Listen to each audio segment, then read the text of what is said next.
This is the Debunking Economics Podcast with Steve Keen and Phil Dobbie. The Archives. Episode 131. Productivity through growth. Why it makes sense to run the economy hot. Hello and welcome to the Debunking Economics Podcast with Professor Steve Keen. I'm Phil Dobbie, and today, can you increase productivity simply by growing the economy? In short, do we work harder when we're busier? In which case, priming the economy should improve productivity. But does that theory stack up? That's today on the Debunking Economics Podcast. Now, Steve, there's a theory from a Dutch economist, Petrus Johannes Verdoorn, back in 1949, that if you boost GDP by whatever means, perhaps through some sort of fiscal stimulus, then you will automatically see productivity grow. Now, we normally think of productivity growing out of technological change, but this seems to hint that if the economy is growing and people are rewarded, they will work harder. So, is there any supporting evidence to this theory? Well, this is the Verdoorn's law. It's one of these empirical observations, which is a bit like another one called Oken's law. And Oken observed that if GDP grew by 3% or more, then unemployment would fall. And it's an empirical regularity. When the GDP grows at that particular rate, then unemployment grows more slowly or falls because the factors influencing how many people you employ. First of all, the number of people being born. So, what's the actual rate of growth of the labour force? And back when Oken was writing, the labour force was growing at about 1 to 1.25% per annum. And then the other factor was productivity, and that was growing when he wrote at about 1.5 to 2% per annum. So, you had to be above both those in terms of actual real GDP growth for the level of unemployment to fall. And so Verdoorn's law is part of that particular argument as well. And what that says is, what's the causation? So what you're getting out of Oken was the idea that if you grow by more than X percent, then with a combination of the labour force and the productivity of each worker, and I'm putting that in inverted commas, by the way, because I don't believe it is the productivity of each worker. But if the sum of the growth of population and the growth in the productivity of each worker was less than the rate of economic growth, then the proportion of population employed would rise and therefore unemployment would fall. That's Oken's law. So Verdoorn's law is to say, well, actually the causation effectively runs from GDP change to productivity. If GDP change if GDP change grows by more than a certain amount, then, inverted commas, labour productivity will grow as well. And these two regularities were sort of rules of thumb that used to exist back in the days when we actually had empirically derived macroeconomic models rather than the nonsense we have these days. Why would that be? Apart from the idea that if GDP grows, productivity grows. Except for the fact that people. I guess if you're busy, if you're selling stuff and there's a bigger demand for it, then you're going to work harder because demand is there. Is that what's sitting behind his theory? Well, this is the way people normally think about it, and I think it's wrong. Right. Okay. And the reason that I think it's wrong is that I don't think workers got any more productive since the days of Hannibal, and I don't mean Hannibal Lecter. I want to go right back to the days of the Roman Empire and say that, if anything, the productivity of people is lower now than it was back under Hannibal and Caesar. And the reason is what we do as workers. This is obviously implied to unskilled labour, and I've got to qualify that straight away, because when we look at all the calculations that are done behind things like Oken's law and Verdoorn's law and so on, relate to unskilled labour. It's not talking about the contribution of Einstein. It's talking about the contribution of somebody who can be told, pick up that log and move it from there to there, which is unskilled labour.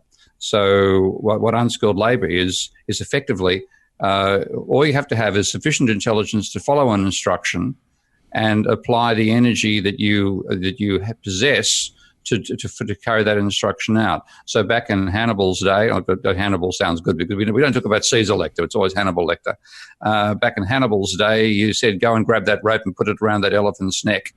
And these days you say, go and grab that widget, steel, whatever it is, widget, and shove it into the hole that's 5 millimeters below the top of the box. Right. So you're saying you're not going to do that any faster, no matter what. But isn't part of this argument to say, well, actually, you might do it a bit faster if you feel as though times are good, the economy's going strong, there's increased demand. Your employer might say, look, if you stick that widget in that hole 10,000 times, I'm going to give you a 10% bonus. That's not what changes. It isn't the speed at which the worker changes. It's the hole into which he shoves the widget that changes, because with the higher level of pardon the expression, with the higher level of economic growth, you have shortages of labour developing as well. But what you certainly have is, and particularly if you have high wages, it becomes advantageous to the employer to say, I'm going to see if somebody can invent a machine that will do what that worker was doing, and therefore I have a machine which replaces the worker. But there's such a level of demand going on at the same time that more jobs are springing up for the workers that are displaced than the number of workers themselves being displaced. So unemployment is falling, but the actual technology with which the work is being done has changed, and that technology needs less labour. Therefore, when you do your mathematics of dividing because the way labour productivity is defined is simply dividing GDP by the number of workers. That's the definition of labour productivity. Divide GDP, which is and this is where a whole range of issues come in terms of what the hell are you measuring? Because if you look at how GDP is defined in dollars. Okay, and remember, and we're even doing a deflation there, because it's not actual dollars; it's dollars to some base year, which we've calculated using a set of indices. There's I'm a bit. So adjusted for inflation, in other words. Well, you work out. You use what's called the Sprays index, I think it is, to there's the Sprays and Parsh indexes, two different ways of working out today's output and yesterday's prices, so that you can therefore say what's the actual quantity change between last year and this year. So first of all, you do that to get your real GDP. Then you divide that real GDP by the number of workers you hired. So what's the employment rate, the level of employment? That's easy enough to do. So you get a number, which when I do this, I'm following Goodwin's conventions. I use the letter A for labour productivity. So A is output, which is Y, divided by labour, which is L. Now, that's the way it's calculated. Now, GDP, which is the Y, is calculated in effectively dollars per year. And the labour is calculated in hours per year. So what you're getting is dollars per hour of labour coming out as your calculation. Now, that's a reasonable, in terms of its dimensionality, that's a reasonable concept to have. But what is actually giving you those dollars per hour? That's the productive system, which is where you're using. One of my I now have at least I have two hobby horses these days. I've improved over those having one hobby horse. It's labour, machinery, and not debt, energy. Right. Those are okay. So what you're seeing is something has changed the amount of energy that you're generating through production. And the two potential sources are your workers are putting in more calories, or your machines are pumping through more gigajoules. And believe me, because they're exactly in terms of units, if I'm working with, ultimately energy can all be resolved down to the same measurements. You measure in kilowatts and things like that. But the energy that the machines pump out is far greater than the energy we can ever do. So what you're doing is you've got a worker who might be able to whack in, and then quite seriously, this is the level of energy we can put in. The maximum amount of energy that can be sustained by a worker is about the level of an old-fashioned light bulb.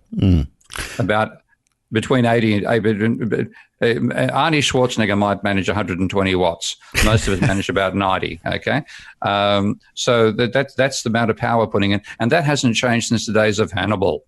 That's been constant. Right. So what's changed is the amount of energy being put through by the machines. And what happens, I believe, and when you have the type of thing which Verdoorn is observing, is that when the level of economic growth is high, then the desire to invest and in develop machinery. technology rises, and therefore you get a positive feedback between the level of growth and the rate of innovation, and that's what gives you his relationship. Right, but don't you also get the fact that, you know, if the economy is growing, then people are employed in the same jobs. They have they don't have doubt and uncertainty. They don't need to be retrained for completely new jobs. They can be trained to do their jobs better, perhaps. But it's not like it. Whereas if you've got a downturn, then people are going to become less productive because part of that, you know, that output per hour is going to be involved in people who are employed, but now they're employed in a completely new profession because coal mining isn't around anymore, and all of a sudden they've got to become accountants. And I've absolutely no doubt that coal miners can become accountants, but it might take a couple of days of training, so a bit of downtime.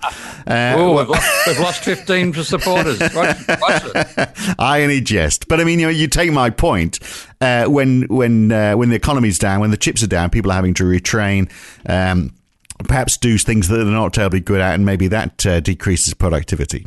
Well, in fact, what's more relevant is that when you have, and this is actually I can relate to this personally because my advanced age of 65 these days, I was 20 in 1973.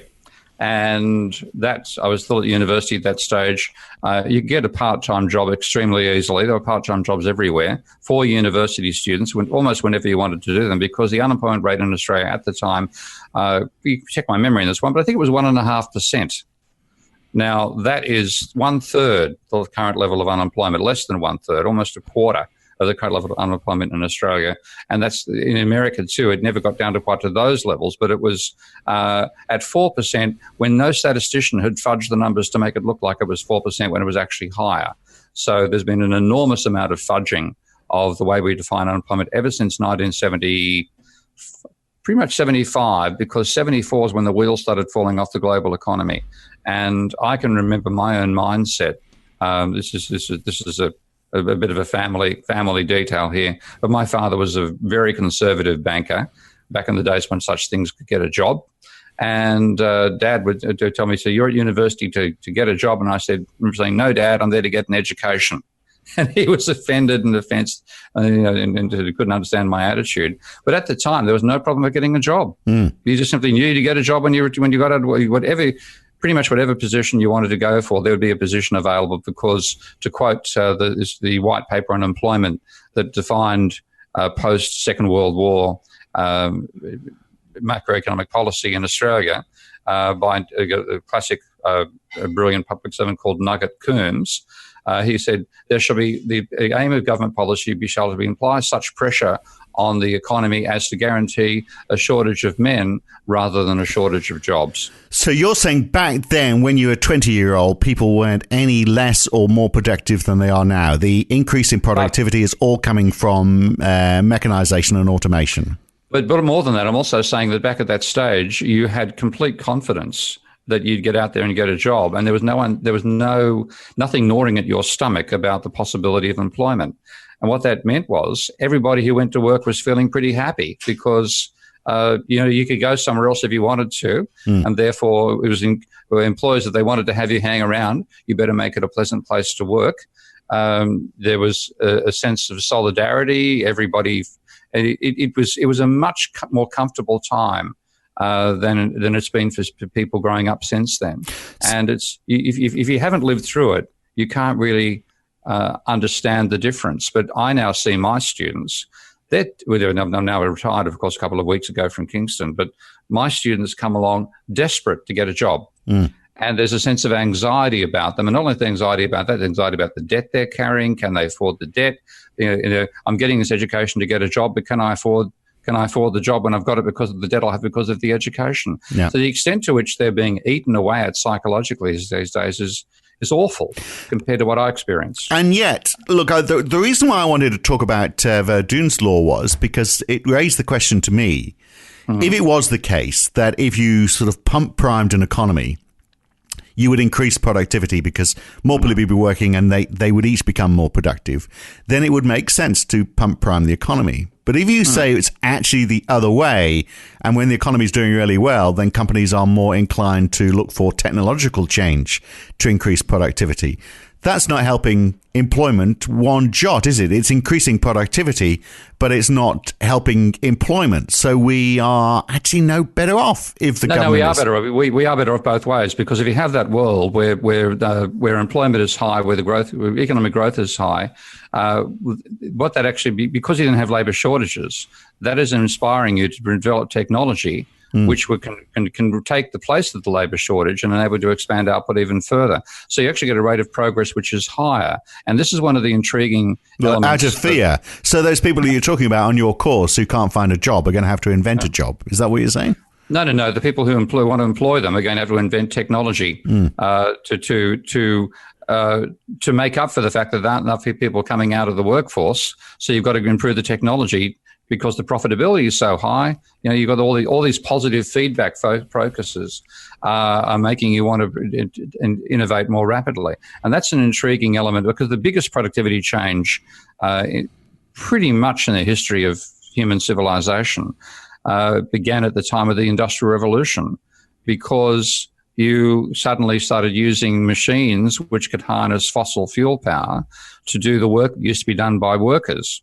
And of course, rather than and now that actually began with pumping water out of coal mines in the UK, because when you mine, the water would come running in from the subterranean water sources, and you had to pump the water out all the time to be able to get the coal out. That was the original need for the steam engine.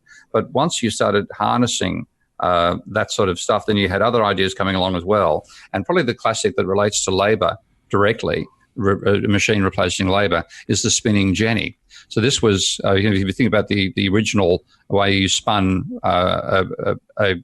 wool into some sort of fibre into what do you call it? Cotton. You spin cotton or you spin wool to get a fibre rather than getting a massive.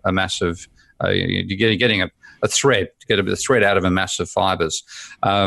The spinning wheel was the way to do that. The spinning jenny was invented, I've forgotten the person's name, but it was invented by a Scottish Scottish inventor, and it initially had 6. So what it was 6 wheels attached, and then one human being was turning it so that that person could produce 6 times as much as a worker working with one. Now that happened in Scotland, and when historians looked at why did it take place in Scotland rather than anywhere else in the world, the thing they found was that the wages in Scotland at that time were extremely high. And when you looked at if you could replace 6 workers with 1 worker, then that was a profitable equation for you, because the cost of developing the machinery, the higher cost of the spinning jenny over a simple single spinning wheel, that was all made up for the fact that you replaced 5 very expensive workers with it, and you came out ahead. No. When they did the same calculations for France, you'd lose money. So because the French workers weren't getting paid as much, so there wasn't the same incentive. So what do those 5 Scottish workers go and do now, though? Well, that's because you've now said you suddenly got the coal industries going gangbusters because you're now using steam engines. They could often find themselves working as sheet metal workers in building boilers. Yeah. And you get the trade of the what they call fitter and turner starts turning up. So the type of work to which relatively unskilled labour is directed. Right, but what you then get is an exponential curve, don't you? Because if then they go into another industry and they're too expensive and they find a replacement for them, then they're replaced by machinery, and so it goes on, and that can't go on forever. Well, it can, and this is the thing. But it uses up more energy, which is your big bugbear. That's not that it uses more energy. We got to the point now where we're breaking the planetary boundaries and doing it. But nonetheless, the capacity for that story to keep on going, if we weren't producing just in a biosphere, or the biosphere was, say, the size of Jupiter rather than the size of Earth, then this could go on a much, much longer period. We've simply reached the point where we're reaching the planetary boundaries of that. However, the actual process itself can go on indefinitely. But their wages are going to go down every time, aren't they? I mean, every time they make a shift, supposedly, to another job, which, as we know, is not possible anyway. You've got to retrain, and you might not have the aptitude. But ignoring that, let's behave like true economists and assume anyone can do anything. If I'm on a well-paid job and then that gets replaced by a bit of machinery, I go to the next best option, which presumably is going to pay me a little less. That gets replaced by machinery. At some point, then I get paid a little less. You going to reach the point where you like the French and you can't get replaced by the machinery. No, in fact, when we went back to the position that Verdoorn law is describing, it's saying that there's a positive relationship between GDP growth and productivity growth. If you have this process going on, then you've got high levels of GDP, therefore high levels of employment, therefore rising wages. And this is all like a hot potato being managed by the capitalists rather than a cold one by the workers.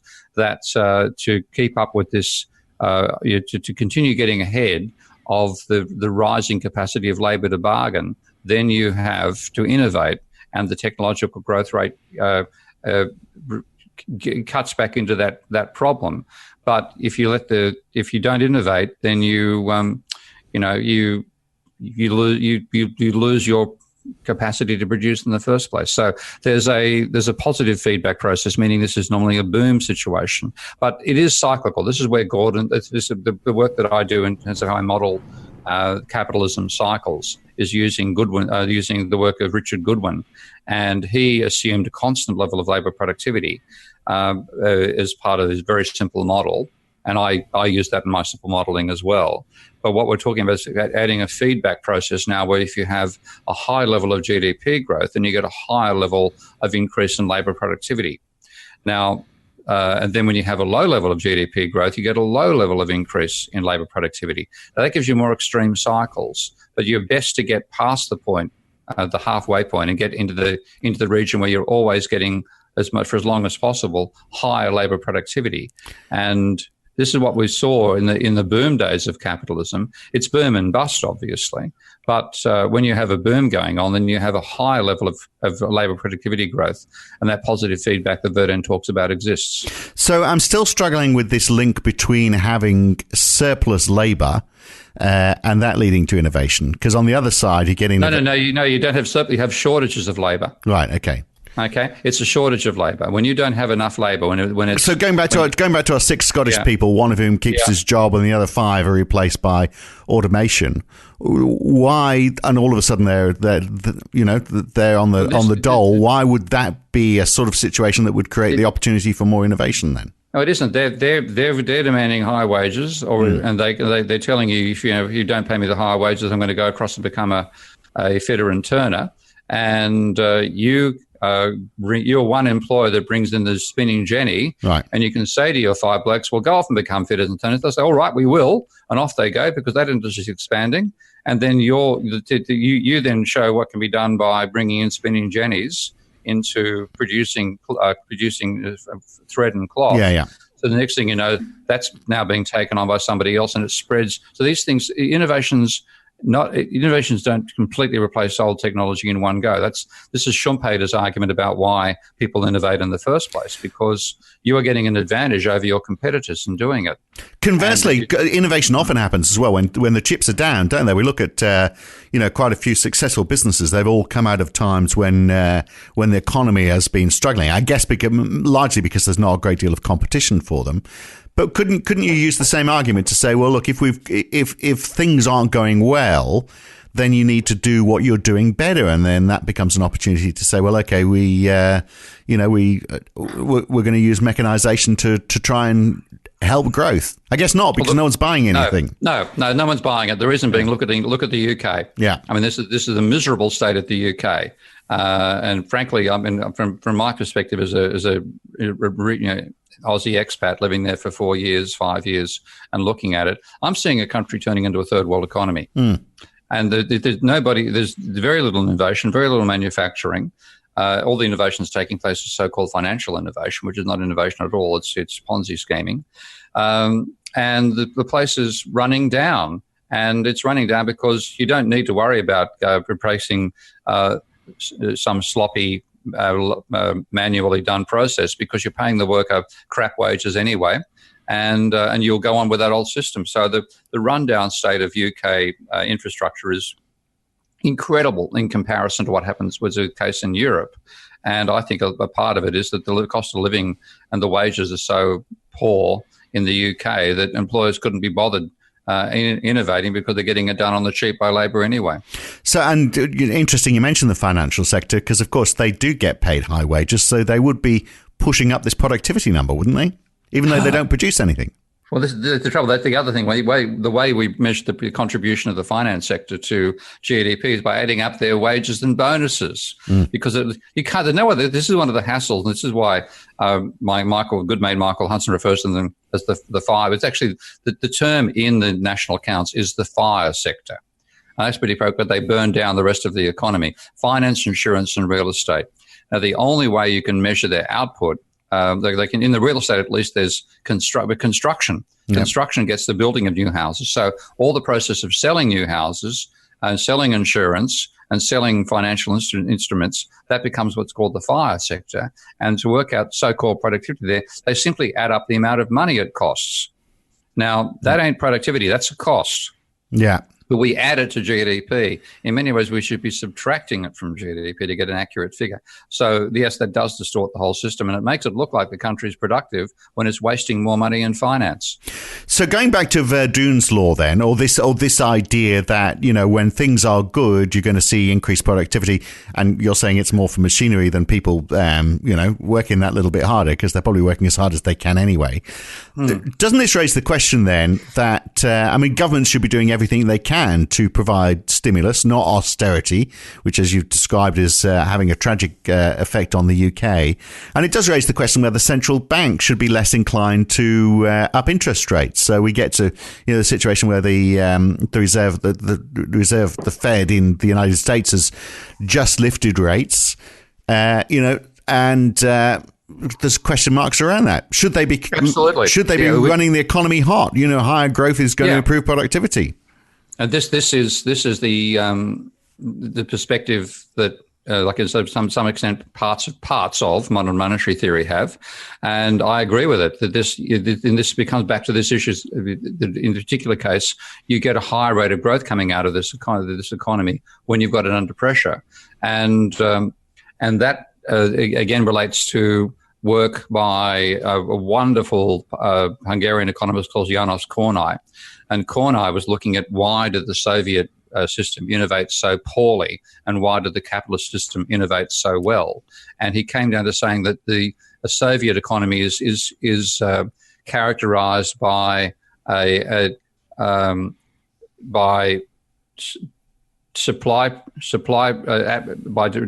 demand pressure, whereas I've got to think of the terms he used. But it's a while since I've read his work. But what he's arguing is that if you have pressure on the economy coming from a shortage of supply, meaning you can't get all the inputs you want, so you're resource constrained, then in that situation, there's no point innovating. But if you're demand constrained, so if what you can't be sure of is getting demand for your products, then what you do to get demand to ensure the demand comes to you rather than a competitor is you innovate. And he said capitalism is characterized by a demand shortage rather than a supply shortage, whereas the socialist system, which actually most closely approximates what neoclassical models actually build. The model the neoclassicals are building, quite literally, frequently they say the central planner chooses yada, yada, yada, and then show that the central planner's choice is exactly the same as be made by a perfectly competitive economy. They are modeling socialism. They are not modeling capitalism. If they're anywhere near any existing social system or any existing universe, it's a socialist one they're modeling. How dare you? Yeah, I know. Ironic, isn't it? And yet, it's ironic. What you described, though, the situation where if somebody's wages are too high, they will inevitably be replaced by machinery.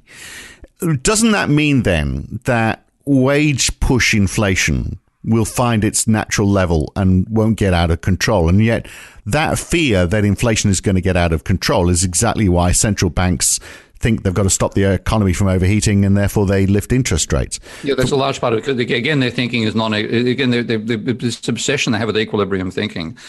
What we're talking about, it is almost like a wages equilibrium that you're describing, isn't it? That it's always going to find its level because if it gets too high, you're going to be replaced by machines. I'm talking about a dynamic process, not an equilibrium. Okay, what they're looking at is an equilibrium. They just assume labour productivity falls out of the sky. Now, I'm doing the same thing when I assume a fixed rate of labour productivity. But what Verdoorn is saying is, well, if the level is not fixed, it depends upon the level of economic activity, and you'll get a high level of innovation when there's high rates of economic growth, and you'll get when there's low rates of economic growth. And I have literally built that into my models in Minsky back in my PhD days.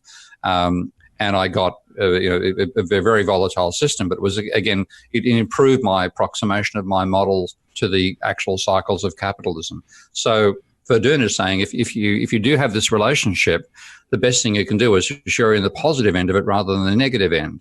Now, what we've ended up in, because of this obsession about avoiding inflation, we're in the negative end of that. So one of the benefits of controlling inflation has been a lower rate of productivity growth.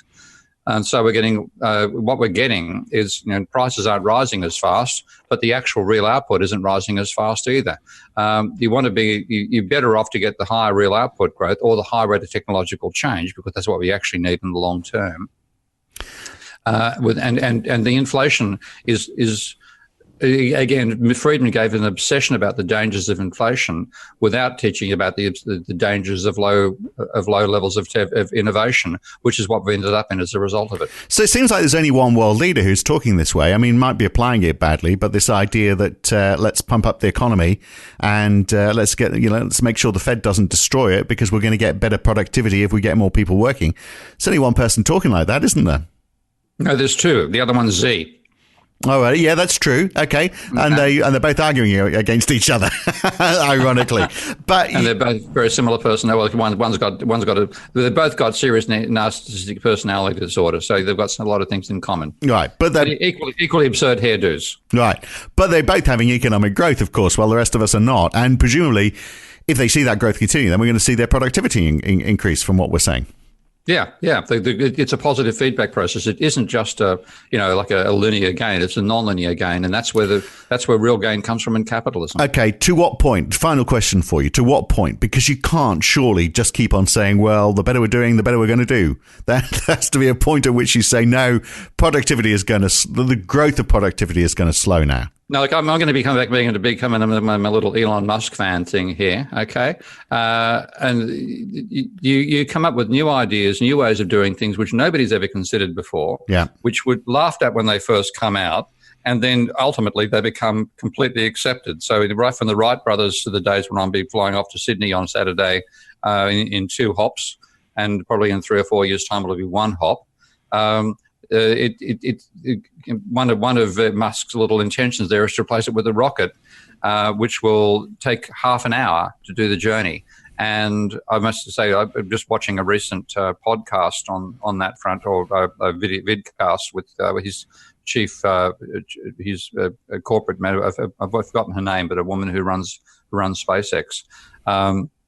She said that the challenge I had about the whole idea of flying by rocket from London to Sydney are what G-forces we're talking about, because those rockets, when you've got the astronauts going off for flights to the moon and stuff like that, I think the G-forces are running at about, I don't believe 12 is possible, but I think they were hitting G-forces of 6 and 8, which means you would suddenly have to have the weight of a 500 kilo person sitting on you. So you get a free facelift with every journey, basically. Yeah. So, I couldn't see that being maintained by your average businessman, but in fact it's 2G. Right. The acceleration will be 2G. So you put up with 2G acceleration for about 10 minutes, and then 2G on the way back down again, and you do the journey in half an hour.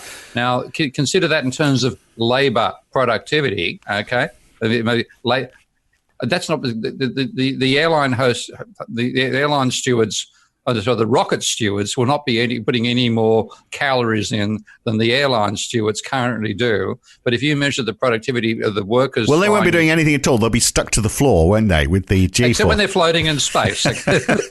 Intermediate flow will be perfectly smoothly floating, and if you spill that cappuccino, it's going way down there. It goes on everybody simultaneously. That's right. Yeah. So you can do it indefinitely. It is right. So the only constraint on all of this then is energy, which we've talked about before, and the conversation for another day. But you can keep on going until you run out of resources, basically. Or no, or the dumping of waste you're doing, courtesy of energy using. destroys the biosphere. Yeah, absolutely. Okay, similar ceiling on the whole thing. Great discussion, Steve. We'll catch you again very soon. Thank you. You're welcome. Yeah, that was a good meaty one. Now, look, next time on the Debunking Economics podcast, capital gains tax. Does it actually encourage investment and does it therefore grow the economy? Or is it just a tax dodge for the rich? I think that might be a bit of a leading question, but we'll examine it in a bit more detail next time on the Debunking Economics podcast with Professor Steve Keen. I'm Phil Dobbie. I'll see you then. If you've enjoyed this podcast, then please share it with your friends, like it on YouTube, and subscribe to this channel.